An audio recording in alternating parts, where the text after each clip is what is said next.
Okay, so I hope by now you've made a complete mess of one of these. And I will show you it here in a close-up in just a moment. This, my friend, is what you call a messy bracket. Bracket singular, okay, not plural. Nowadays, I just go one bracket. That's it. One in, I'm either bracket busted or I'm going to ride it home and have a chance at the finish. I'm Matt Levine. Welcome to 954sports.com. Thank you for joining me. As you see, left corner, the scroll there gives you the name and information. And of course, to the right side of the screen, you'll see that subscribe button. I ask you to please subscribe to my YouTube station and check out the website again, 954sports.com. Thank you for joining me for some March Madness bracket talk. And I know around here I have a pencil. That's singular too. Now I looked around the house. I had two pencils.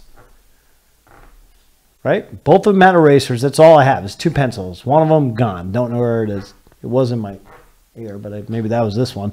Either way, the pencil eraser on this one, not too good. I hope you have better collection of pencils and erasers and you enjoy filling out your bracket. Now, how do I put it in context what March Madness means to me? I wouldn't say it's necessarily I got to put the pencil down before I start waving it around.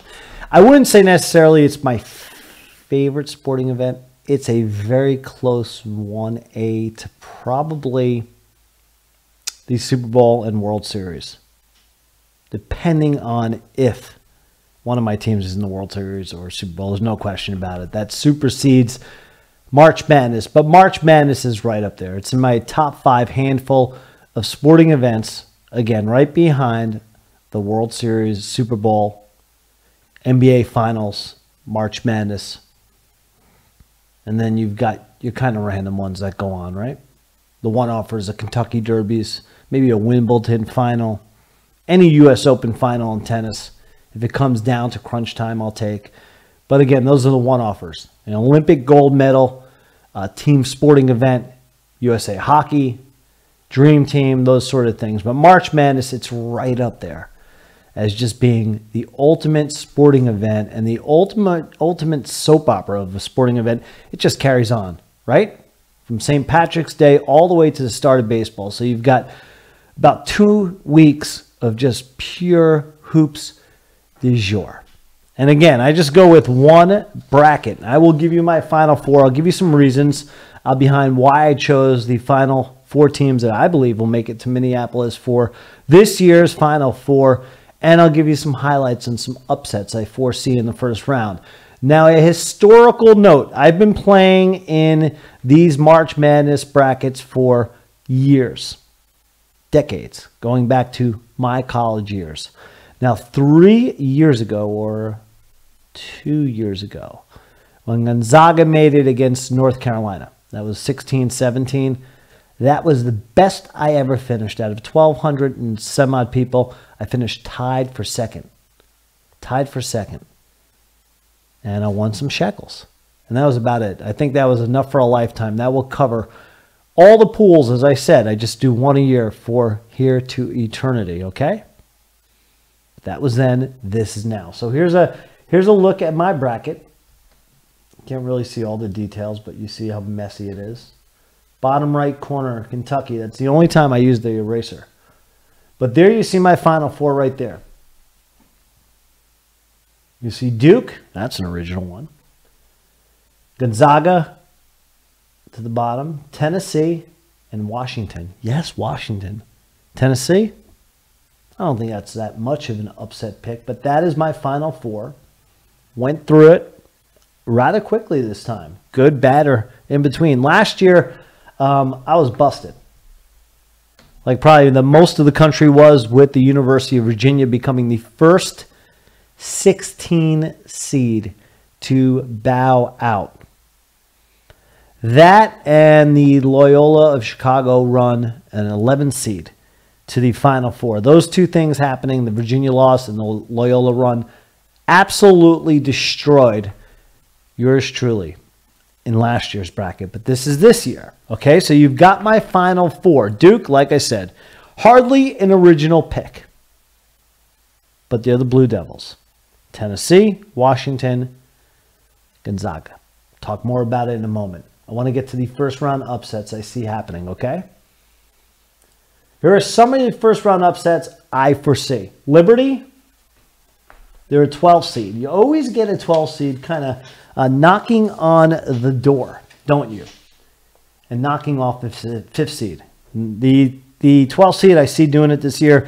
Liberty, a 27-6 squad. They win the Atlantic Sun Conference, led by a kid named Scotty James, 13 points a game.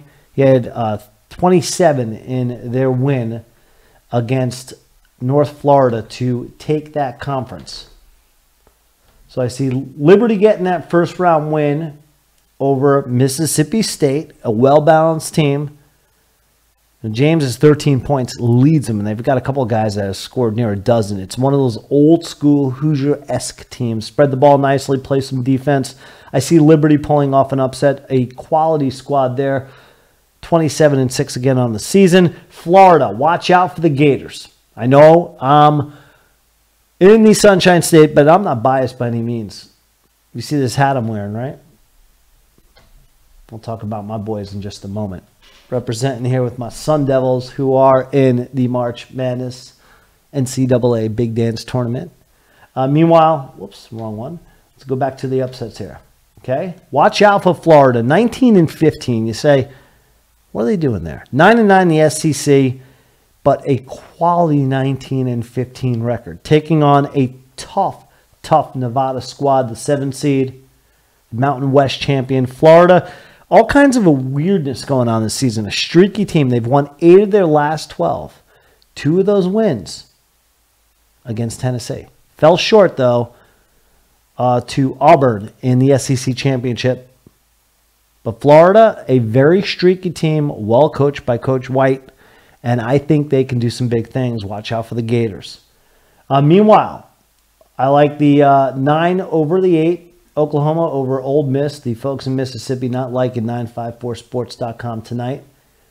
Always a classic matchup, the 8 and 9. Not much of an upset when it goes down, but always a good matchup on the first day, second day of the tournament, right? Opening round. Iowa. I like them as a 10th seed. The Hawkeyes over 7-seeded Cincy. That's in the South. Same as the Ole Miss. Top 2, Liberty and Florida. They're out of the West. University of Washington. We'll talk more about Washington in the Final Four. They're going to start things off with a win against one of the sexier picks, Utah State. A lot of people like the Aggies, who have been world beaters this year, have won 18 of their last 19. I think they're due for a loss. Watch out for UW. Ohio State, the 11th, over 8-seeded Iowa State. When Buckeyes make some noise. Seton Hall, been many moons, ions ago since P.J. Clarissimo and that Ramil Robinson team that almost shocked Michigan, I think, in 1989? Something like that. 88? I like them with the upset over Wofford, who's getting some props too. How about that? The mid-major getting a 7th seed. So those are some of the first-round upsets to watch out for, okay? When it comes to my bracket, and why did I pick the teams that I picked for the Final Four? And then I'm going to talk about these guys in just a moment. Look at that. Sparky on the basketball. Love it. Okay, when it comes to Duke, and I have Duke winning it all. I know. For the 3rd time I'll mention it. It is not a gambler's bet. It's not an upset bet. It's the odds-on favorite. The number 1 seed, number 1 team in the country. It's the safe bet is what the word I'm looking for, the phrase, the term, whatever you want to say about it, right? I like Duke for one reason. Well, 2 reasons. Zion Williamson, fabulous. Great basketball player. Will be the overall number 1 pick in the NBA draft. Love the fact the kid doesn't have to play after the shoe blowout thing. He's returning to the tournament. He's going to be big time. And I think he's on a mission. Love the kid. Fabulous. I think I've said that more than once. Just a great talent. Reminds me a little bit of Mailman Malone, with some of the finesse of a Dominique Wilkins, or dare I say Michael Jordan. Brute physicality with finesse that is unseen for a big guy who can handle the rock like a point guard, all kinds of post-up moves, plays his heart out, seems like a great kid. I just think he and him, you know that guy, Coach Mike Krzyzewski's been there, done it all. Never doubt him. 1,243 wins, 343 losses in his outstanding career at Duke. NCAA tournament, 94-29, 5 titles. Enough said. Duke wins it all. The 1-2 punch, the coach and the best player in the land. But they will get some competition. I like Tennessee. Rick Barnes is one of those guys who's the classic bridesmaid of college basketball. Famous for having so many great University of Texas teams, including one with Kevin Durant, right about a decade ago, a little less than that, I think, that was supposed to make some noise in a run. They were number one throughout the country for the whole season, and they fizzled when it came to the big dance. And that's what happened with a lot of those teams at UT. But he's now the Tennessee Volunteers as head coach, and he's a great coach. And he's got a great player, and Grant Williams a stud.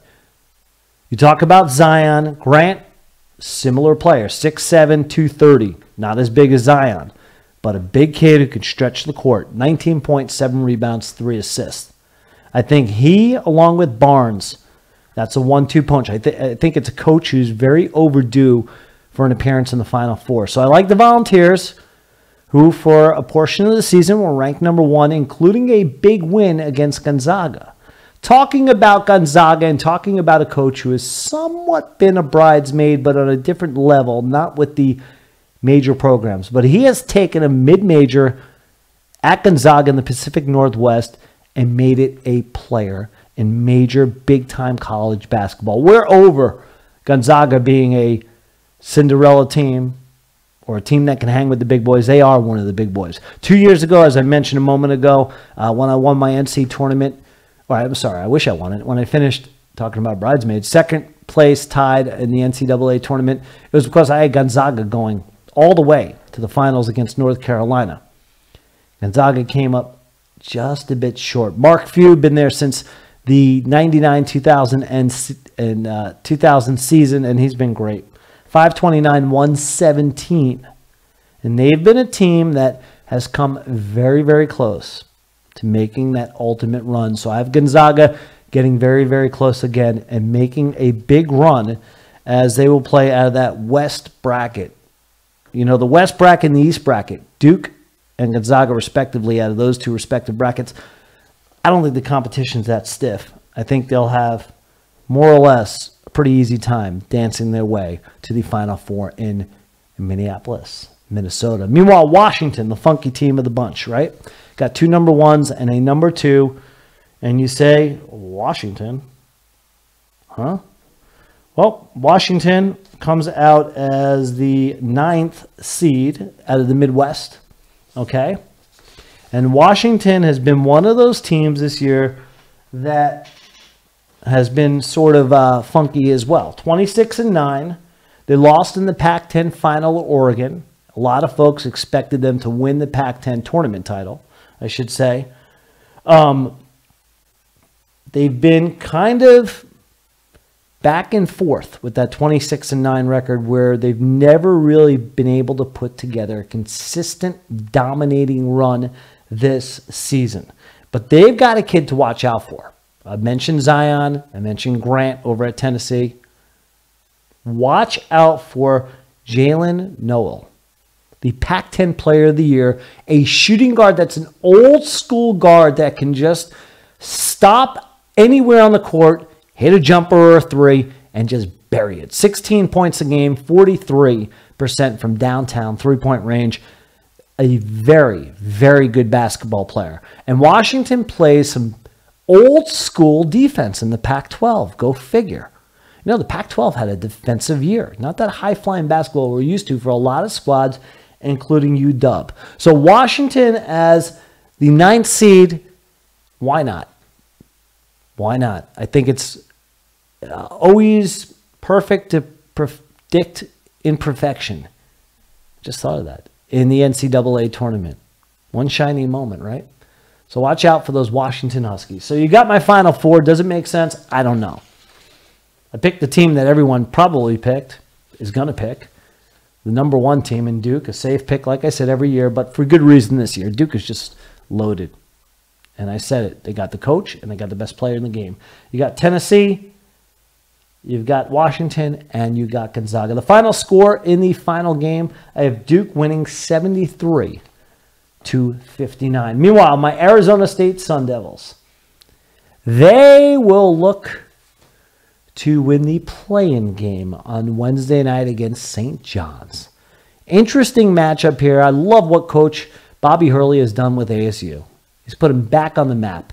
ASU, for the first time since the early 80s, the Fat Lever days, Byron Scott days, Artis Gilmore days, is in the NCAA tournament for the second straight year. Hoping ASU can get some magic. I remember when I was a student at ASU, they made a great run, 97, as they made it all the way to Sweet 16 under Bill Frieder. Super Mario Bennett, right? Stephen Heddick Smith. Well, gaining fame for something else. Point shaving allegations. Story for another day. Story that has been told. But that ASU team was magical. Late in my college career, watching them make a run was so much fun. I think ASU can make some noise. I do. This ASU team's a little bit like the Washington team. Last year, ASU was a three-headed monster in the backcourt. They had three guards that can score from anywhere. You remember that game, NBA Jam, the arcade game?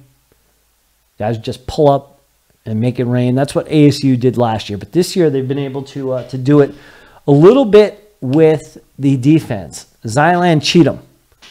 Okay, he's averaging about 11 points, and what I got him down for, 11 points, 12 points, 10 rebounds. And if you Google this kid,